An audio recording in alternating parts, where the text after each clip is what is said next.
please could you introduce yourself and what your role is? So I'm Kayleigh Arthurs. I'm a first year trainee at GA Solicitors. Lovely, thank you. Yeah, thank you. So I'm going to start with your training and study, Yeah. Kayleigh. So what area of law are you currently training in, or the number of seats that you might have taken? Right, so I'm currently sitting in commercial property with a kind of a twist with development in it, which is quite interesting. And this is my second seat. My first seat was employment, which is also really interesting, which is so far so good. And have you got any others that you'll be going to? I haven't thought about my third option yet. I've got time to count, which is where they actually reduce 6 months, so I only need to do 3 seats. So I need to figure out which one I want to focus on next. And what training and study have you undertaken so far? So I done my LLB law degree in 2010, had a big career break for 6.5 years for various reasons, and then I completed my LPC last year. I studied that part-time at Bristol whilst working full-time and having 4 children. So, yeah, it's all in this number. You're just coming sort of towards the end of your training contract now? All right, Oh, lovely. no, I qualify July next year. Okay. So, Lovely, yeah. thank you. So now we're going to talk about your career journey, which you've just introduced to us, but we'll open up a little bit more. So what's been your career path since graduation? So unfortunately I had to take a career break, and I intended it to be 1 or 2 years, and it turned to be 6.5. So, but then I recommenced my studies in September 2016 and became a civil litigation paralegal in 2017. And I started my training contract last November, so... Fantastic, so you've had quite a journey. Yeah, just a tad, a bit drawn out. Lovely, thank you. Why did you decide that you wanted to become a solicitor? To be honest, I can't remember a pinpoint moment when I wanted to become a solicitor. I just always have, and I think it might actually be from the Ally McBeal days in the late 90s. But yeah, I've just always wanted to be one, so yeah. Great, thank you. What's been the biggest challenge that you've faced in your career so far? So securing a training contract in itself is very stressful, but my actual hurdle that was really hard to overcome was financing the LPC. So the LPC costs around about £11,500, and due to my career break and stuff, I didn't think that I would be a desirable candidate for a firm to offer me a training contract and pay for my LPC. So it's really important to myself that I self-funded the LPC. So yeah, that was very, very stressful. Yeah. And I suppose on the flip side then, what's your biggest success so far during your career? So as I needed funding for the LPC, I went to London, and I've actually been awarded the Law Society Scholarship, and they paid for all of my LPC fees. They gave me a week's work experience with the Government Legal Service, and they provided me with a mentor. So I think my biggest, so like you said, it's like the flip. So my hardest, most stressful point was the funding, and then the best bit was get the scholarship, so I didn't have to worry about it at all, which was good. Brilliant, great. But I suppose the good thing there was your determination that you were going to do it anyway, and I think anything on top of that is probably a great bonus. Good for you. We're going to move on to experience now, which is a key question for students all the time. Yeah. So what type of experience did you undertake whilst you're at university, if any? So I'd done the odd shadowing with local firms, but ever since I was 14, I've always had regular jobs. So I had waitressing, I was a postmistress for a while, shop assistants, and I think that helped me kind of increase my softer skills, sort of people facing and things like that. But I didn't actually undertake a lot of legal work whilst I was at university, except for the odd bit of shadowing. But you were building up your skills through other, like you said, customer service and things like that, which is so important, aren't they? Really important, yeah. Great. How did you source opportunities for experience?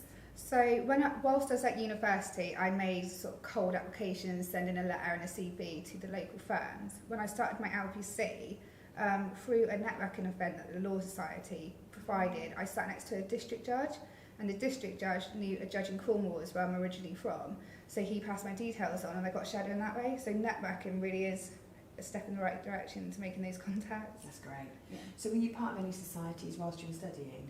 Yes, it was the Leonese Law Society, which was like a really great, So it's a group of eager students that wanted to kind of expand their knowledge on the law and do networking events, and I still keep contact with them today, 9 years later.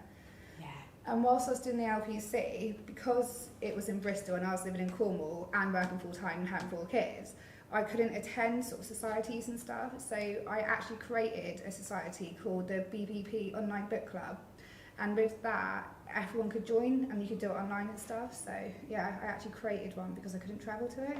I think that's probably the best advice you can give to somebody, which is don't take a barrier, just find some way to build it for yourself. Yeah. Great, thank you. So now we're going to move on to how you actually came to come into your current role. Yeah. So what was the application process for your role here at GA? So it was an online application, a panel interview, a written exercise, a presentation and a final interview. Okay. And it was all done really quickly, whereas some firms take 10 months. This one here was even done in a couple of months, which is nice. Yeah. And how did you prepare for your application and interviews? So I made sure, whereas some people like to do, say, 500 applications and make sure that one of them sticks, I only applied to 3 firms, and I only applied to the firms I could picture myself working at and progressing with. So I applied to 3 firms and I got 2 offers. And I just made sure that I knew sort of like their core values. And so, for example, GA solicitors, they're really people friendly, they really nurture their staff, but at the same time they're really like professional and respectful to their clients. So when I had my interviews and stuff, I made sure that that knowledge came through in my application, which I think it did because I'm here. So. Yeah, absolutely. Did you come across anything unexpected in the process which you weren't prepared for? Not in the process itself, but I realised just before the deadline closed that I hadn't received an acknowledgement email. So I contacted the HR and they hadn't actually received my application, so there must have been a computer glitch and my application didn't come through. So luckily I phoned and said, oh, I haven't got an acknowledgement email.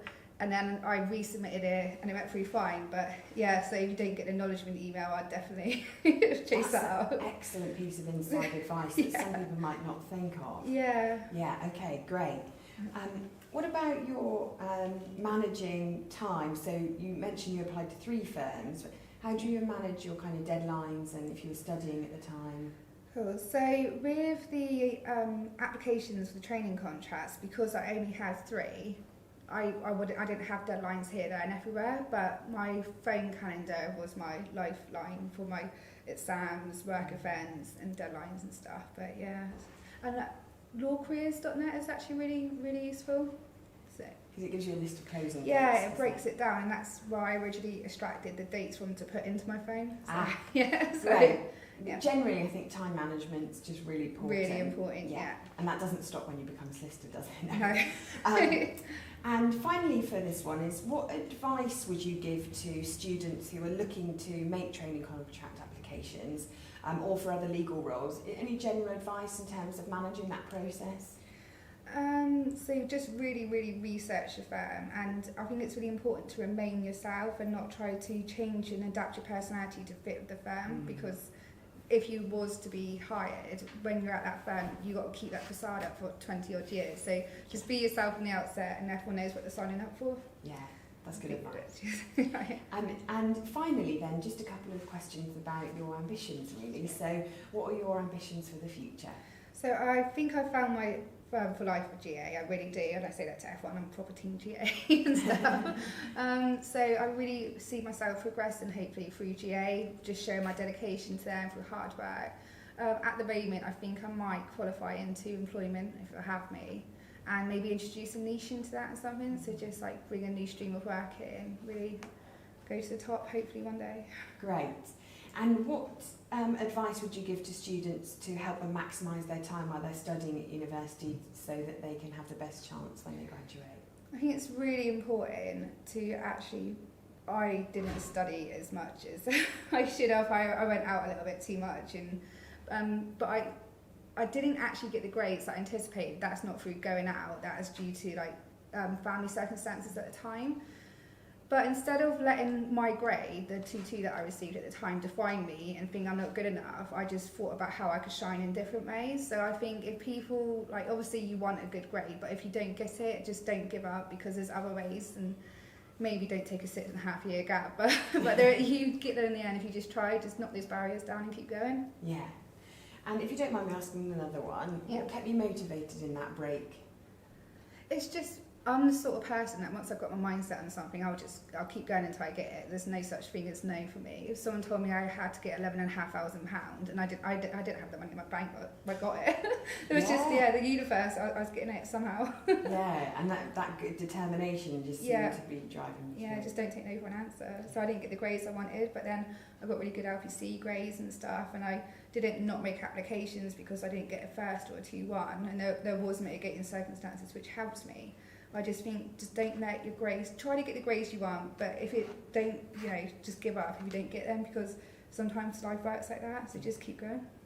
And do you have any final advice or anything, top tips you'd like to share with someone sat in a lecture theatre thinking, will I ever make it? You will. It might take 10 years, but yeah, you will. Just keep at it. And if it doesn't go, A to B, and you have to go A, B, C, D, Z, back to A and stuff, just keep at it. You'll get there one day. Great, that's good advice. Thank you. No problem.